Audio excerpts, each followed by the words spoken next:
বীরভূমের বোলপুরে শনিবার শিক্ষা সংস্কৃতি সুরক্ষা মঞ্চের উদ্যোগে একটি বিক্ষোভ মিছিল ও পথসভার আয়োজন করা হয়।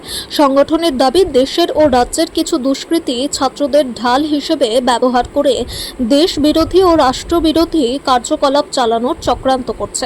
এই অভিযোগের প্রতিবাদে এই কর্মসূচির আয়োজন করা হয়েছে বলে জানান সংগঠনের সদস্যরা।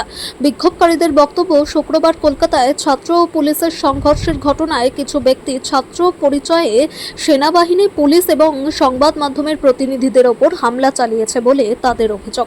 সংগঠনের পক্ষ থেকে দাবি করা হয়, অভিযুক্তদের চিহ্নিত করা হয়েছে এবং রাজ্য সরকার তাদের বিরুদ্ধে আইনানুগ ব্যবস্থা গ্রহণ করবে বলে তারা আশা করছেন।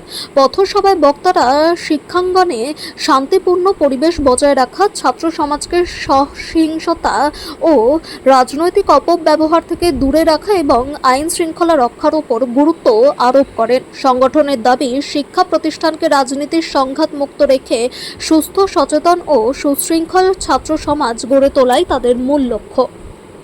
আজকে নতুন কিছু নয়, আমরা বিগত দিনগুলো লক্ষ্য রাখি, দেখব বিদেশি শক্তির একটা ছায়া আমাদেরই দেশের কিছু গদ্দার যারা রয়েছে লুকিয়ে, যারা সামনে এসে গণতান্ত্রিক পদ্ধতিতে বর্তমান সরকারের বিরুদ্ধে কিছু করতে পারছে না, তারা গোপনে ছাত্রদেরকে সামনে ঢাল করে তাদের যে অসৎ উদ্দেশ্য, এই সরকারকে ডিস্টার্ব করা, একটা স্থায়ী সরকারকে ভেঙে দেওয়া।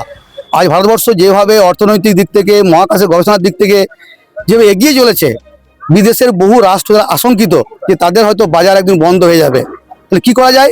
এই ছাত্রকে বিপদগামী করে, পুলিশের উপর হামলা করে, সরকারের বিরুদ্ধে হামলা করে একটা অস্থির পরিবেশ সৃষ্টি করে এই সরকারকে, ঠিক যেভাবে বাংলাদেশ, নেপালকে অস্থির করা গেছে, যে একই কৌশল এরা অবলম্বন করে। আমরা কালকেও দেখেছি কীভাবে কলকাতার বুকে সম্ভব কোনো ছাত্র, আমরা বিশ্বাস করি না যে ছাত্ররা পুলিশের উপরে চটি ছুটছে, জলের বোতল ছুটছে, লাঠি ছুটছে, অসম্ভব।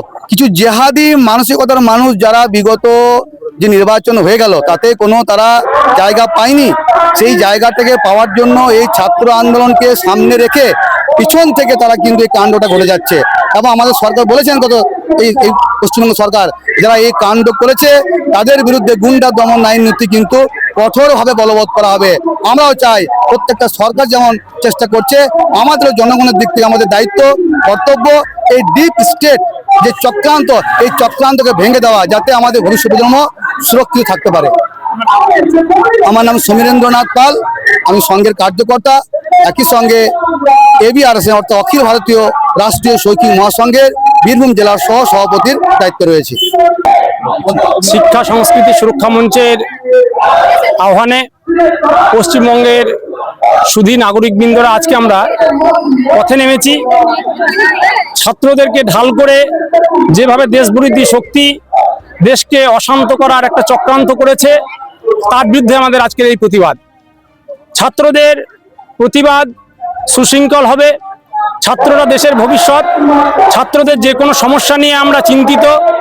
সমগ্র ভারত সরকার তাদের যে সমস্যা, সেই সমস্যা নিয়ে আর ভাবনা চিন্তা করে। তারপরেও যেভাবে কিছু রাজনৈতিক দল যারা দেউলিয়া হয়ে গিয়েছে, যারা তাদের গ্রহণযোগ্যতা হারিয়েছে, তারা এই ছাত্রদেরকে ঢাল করে তাদের রাজনৈতিক স্বার্থ সিদ্ধির জন্য চেষ্টা করে চলেছে। আমরা এর তীব্র ধিক্কার জানাই।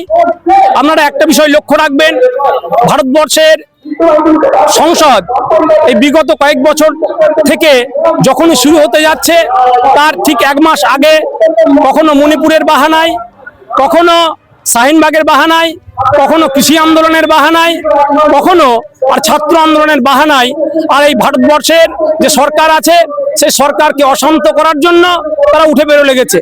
শুধু তাই নয়, ছাত্রদের যে আন্দোলন, সেই আন্দোলনকে কিভাবে কলঙ্কিত করা যায়, আর তার সব রকম প্রচেষ্টাটা করে চলেছে। ছাত্রদেরকে আমরা দেশের ভবিষ্যৎ হিসেবে ভাবি, কিন্তু তাদেরকে যেভাবে বিপদগামী করা হচ্ছে, তাদেরকে যেভাবে রাষ্ট্রবিরোধী কাজে ব্যবহার করা হচ্ছে, আমরা তার তীব্র ধিক্কার জানাই। দেখলাম কলকাতাতে একটা উত্তেজনা পরিস্থিতি দেখা যায়, ছাত্রদের নাম করে হামলা চালায়, সেই নিয়ে কি বলবেন?